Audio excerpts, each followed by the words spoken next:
Hey there, hi there, Geminis, and welcome to your soulmate reading. So we have here for you the Two of Pentacles.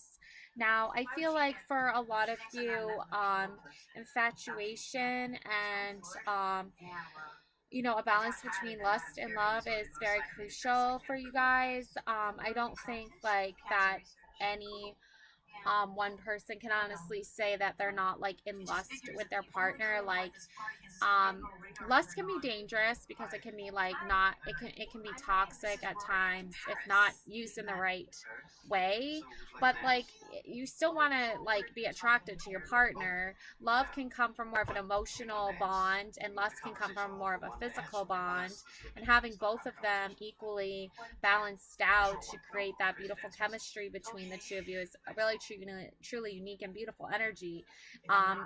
Burning sage and having like aromatherapy and like herbs and plants and things that bring off a good scent and a good smell is also equally important. You have a lot of love here, I can see, with the pentacle here, with the heart on it. There's also a star here in the background, and I just want to point that out because I feel like for a lot of you, you see your partner as a star. They're a star in your life. I feel like also a lot of you get the same in return. So, just that beautiful star energy. I don't know why I'm feeling that certain type of way, but you guys are definitely both very attracted to each other physically, which is important in any relationship. Um,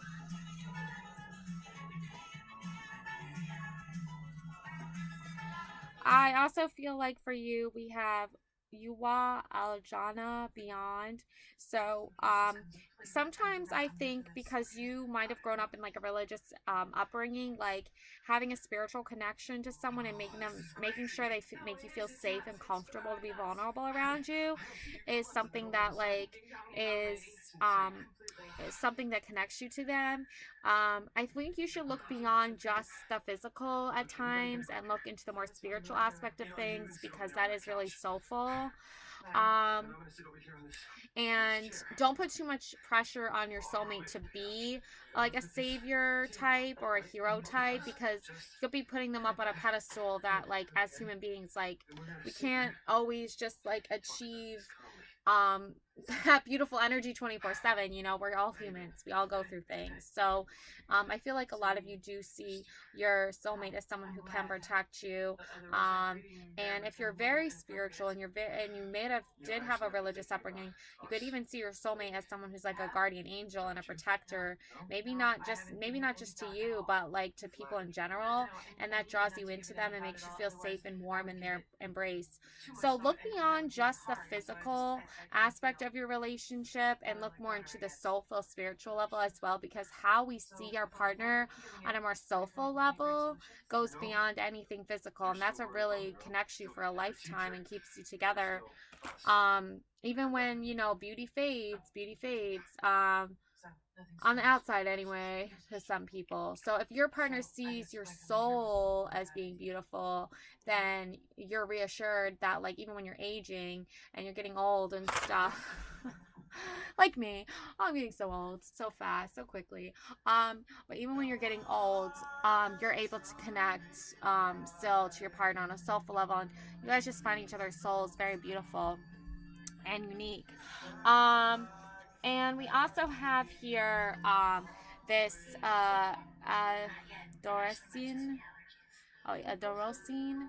Um, okay, this is tradition. I think it's traditional for you to speak your truth, even if it's sometimes a little salty. That's okay. That's okay. I feel like for a lot of you, you might be using social media a lot, and there could be like a lot of you could be getting a lot of followers or a lot of people in your circle on social media. Um, and I feel like a lot of you speak freely, and I feel like a lot of you are not afraid to speak your truth. And it's traditional for you to ask your soulmate for advice from time to time on like, I'm a little salty about this. Should I post about it or or should I just like keep it to myself? And then your soulmate will be like, rein it in just a little bit. Like, you don't need to be involved in every social, political aspect of the social media online world. Like, you can be like, no, thank you. I don't want to be a part of that.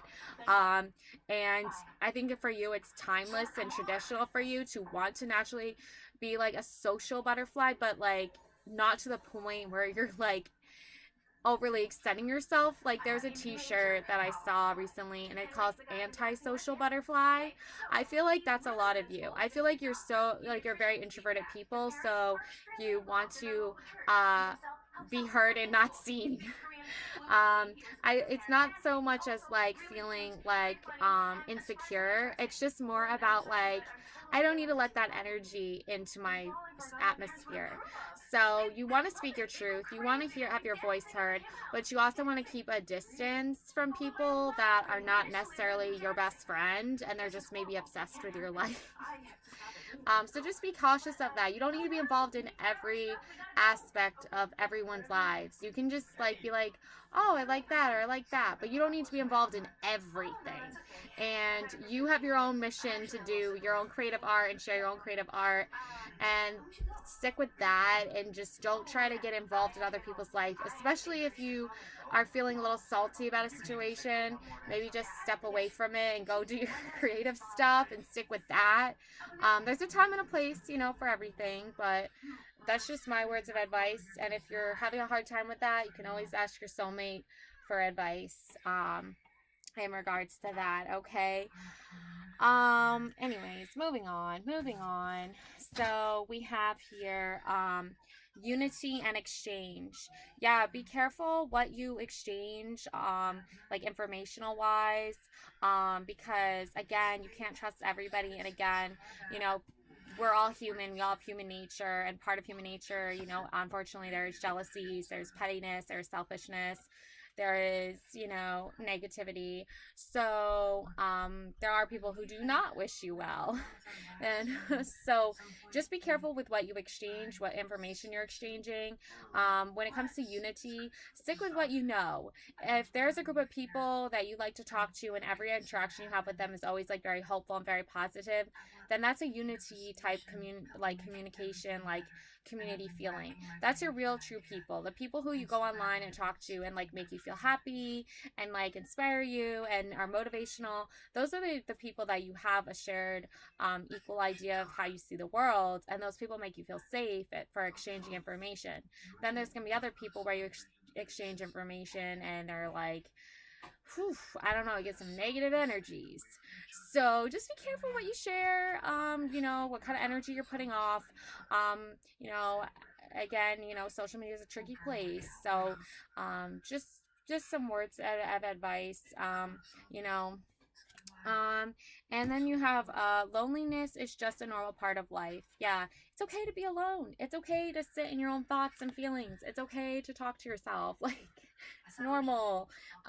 It's okay to, sit with your thoughts and journal or write poetry or write creative stories or work on your art or cook or whatever it is you do that you do alone by yourself. You don't have to involve everybody in every aspect of your life. Again, you just have to like keep reminding people of that. But anyways, so just remember that loneliness is just a normal part of life, and just love yourself, respect yourself, and just be okay with your own company and keeping your own company, okay? And then we have hope is rising here. This beautiful image here of this crescent moon, right, through the like fields here. So again, hope is rising. I feel like for a lot of you, 2023 was a very hard year and you battled a lot of things, but you had your soulmate with you the whole time, and that really helped. And that really, really assured you that like you guys were in this together. And hope is now coming in. I feel like abundance is now coming in. I feel like you guys have manifested for a long time, a good, happy life with lots of hope and love and light. And I feel like 2024 is your year. I feel like it's going to happen. It's going to come in for you.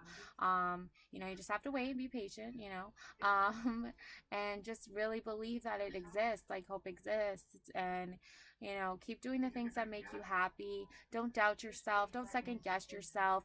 Don't let other influences try to persuade you to give up on what you love to do and what you really want to do, because that's just not who you are as a person. You're not someone who gives up easily. You're not someone who just lets other people dictate how you live. You're a fighter.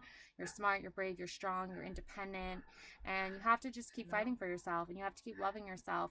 And a great easy way to do that is to have hope. And that will give you reassurance knowing that like there is a pot of gold at the end of the rainbow, and it's coming your way. I really feel like for a lot of you, 2024 is going to be your year of abundance, manifestation, financial success, money coming in that was been a long time coming for you. So just stay true to who you are and keep up with that hope, okay? And then I'll leave you with a couple cards for you and your soulmate. So, for your soulmate, I see the hermit mode. Okay, maybe that just has to do with like, you know, taking a break from social media for the holidays. And yeah, just de-socializing, detachment from that, solitariness, uh, wisdom, independence, withdrawal, privacy. Yeah, like you don't need to share everything. Okay, share what you want, and that's about it. Um, you know, take some time to just spend like quality time with your family. You know, get off your phones, get off your computers, and love each other and spend time with each other and just have fun with each other. Like, you know, a great amount of wonderful things are going to happen in 2024 for you. So it's okay to take a break from, you know, all the social politics, all the, you know, forums and blogging, all that stuff. Like, it's okay to go hermit mode. And I feel like for you, you know, power, influence, great skill, logic, creativity. I feel like for a lot of you, you know, you do bring a lot of power and influence and great skill and logic and creativity to the world around you and the world within you. And that really helps when it comes to having hope and believing in yourself. And it also really inspires your partner as well, because sometimes your partner can lose hope and they can withdraw and they can just like not want to participate in certain things. And I feel like for a lot of you, like that's like it's good to do that. Yeah, for sure. Take a mental break from that stuff. But also for you, it's also about like inspiring your partner to not be afraid to share their voice and not be afraid to believe in themselves and share good news with the world. You know, like, you know, you are who you are, and like you're meant to share your wisdom with the world and share your creativity. So don't hold back on that. Just don't also work yourself to death either, where you're like too much, right? Working too much. You gotta take a mental break here. So, anyways, that's what I leave you with. Bring that creativity to your relationship and respect your partner's hermit energy when they're in hermit mode as well. Love and light always. Merry Christmas and Happy New Year.